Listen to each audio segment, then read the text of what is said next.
A Guide to the Good Life is a roadmap for Stoicism, showing you how you can cultivate this ancient philosophy in your own life, why it's useful and what Stoics are really about. This is how I've been trying to live my life for the past 2 years, and I've never been happier. To the contrary, I just seem to get happier over time, because the more I learn, implement and embrace Stoic qualities in my life, the less adversity affects me. Since adopting a more Stoic mindset, I feel much less distracted, I can always make room for the truly important things in life, I almost never get angry, especially not at things outside of my control, and I'm incredibly grateful for every single day I get to spend here on this beautiful earth. Ironically, though it's not aimed towards getting rich at all, I do think a Stoic mindset is a cause of worldly success in many cases, such as Ryan Holiday, Gary Vaynerchuk or Tim Ferriss, all of whom have admittedly adopted this mentality. Here are 3 lessons from William B. Irvine's A Guide to the Good Life to help you embrace a Stoic mindset yourself and become more content with your life. 1. The 2 primary values of Stoicism are virtue and tranquility. 2. Learn to want what you already have. 3. Immediately accept things that are outside of your control and focus on what you can do. Ready to step up and start practicing Stoicism? Let's go, I'm super excited to share this with you. Lesson 1. Virtue and tranquility are the highest values of a Stoic. There are 2 central themes in Stoicism, values which all Stoics strive to integrate into their lives as much as possible. Those 2 goals are 1. Virtue. 2. Tranquility. Chances are you don't really know what these mean, or if you do, you think of the wrong thing.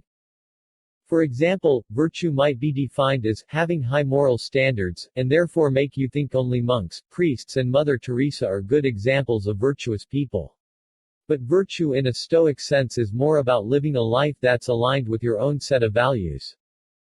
Synonyms of the word are goodness, honesty, righteousness, dignity, integrity, trustworthiness, decency and merit, for example, which all rely on you doing what you say and saying what you do.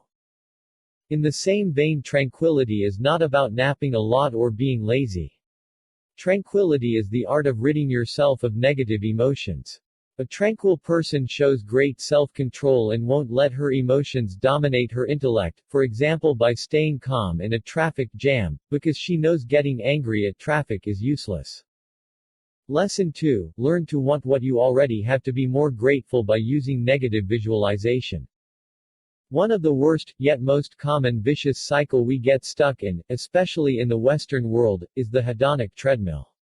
Scientifically known as hedonic adaptation, this is a system in which we chase material possessions, only to attain them, quickly get used to and bored by them, to reset and chase the next item.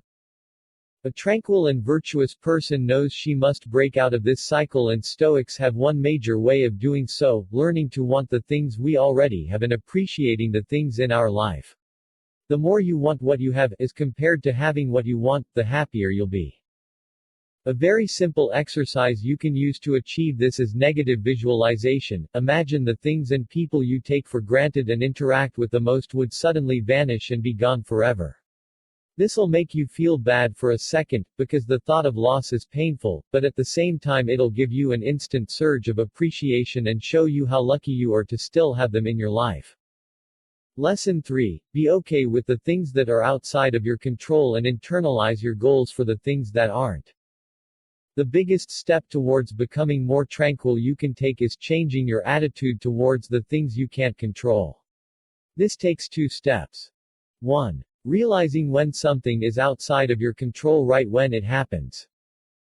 2. Not distracting yourself with worrying about it for even a second.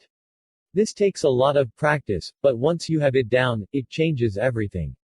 It not only makes you happier, it also stops you from wasting time with waiting. For example, when I send an email pitch to someone, I forget it the second I send it, because from that moment on, it's out of my control. Likewise, I never worry about the weather or politics. And for those things that are somewhat in your control, but not entirely, you can internalize the goal. For example, of course you want to get good grades or win when you enter a competition, but other people have a say in this too. So instead of focusing on getting an A or winning, focus on delivering your best performance. This will not only actually make you perform better, but you also won't feel crushed if you don't achieve your goal, because it wasn't entirely up to you to reach it. A guide to the good life review. I can't say enough good things about Stoicism. It's definitely part of the 20% of the changes I've made in my life that account for 80% of my increase in happiness. A Guide to the Good Life is a great introductory book to the topic and covers everything you need to know in layman's terms. 100% recommended. Good follow-up reads are Meditations and Breakfast with Socrates.